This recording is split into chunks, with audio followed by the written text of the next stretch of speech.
J'ai oublié après du coup. Ah, je pensais que je voulais prendre. Après du coup, j'ai oublié, si le tibia est antériorisé, et ben à ce moment-là on va faire une manœuvre de postériorisation qui va être une manœuvre de tiroir postérieur. En fait on va chercher à le repousser vers l'arrière de cette façon-là, tout simplement. Et s'il est postériorisé et qu'on veut l'antérioriser, à ce moment-là on met la main proximale sous le creux du genou, sous le creux poplité du patient, on l'amène ici, on va amener une flexion ici. Voilà, donc la main rougit, mais normalement si on met bien une surface relativement large, ça fait pas mal au patient. Et là, donc on va chercher à antérioriser le tibia par rapport au fémur. Ensuite, on a les tests aussi de rotation. Donc la prof, elle plaçait le pied sous la fesse du patient. C'est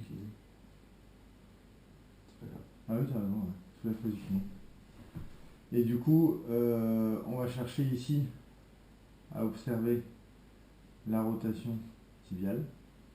Donc ça va plus vers l'extérieur que vers l'intérieur.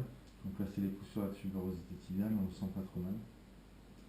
On compare bien sûr avec l'autre côté. Si on note une différence de rotation, s'il y a une limitation par exemple ici en rotation interne, à ce moment-là, que je dise pas de bêtises, on va placer notre main ici à l'extérieur avec un appui prédominant sur l'extérieur du tibia dans le creux poplité, et on va amener cette flexion plus rotation interne de cette façon-là. Donc là j'ai un appui un petit peu plus sur le bord latéral du tibia qui va me permettre de récupérer en rotation interne.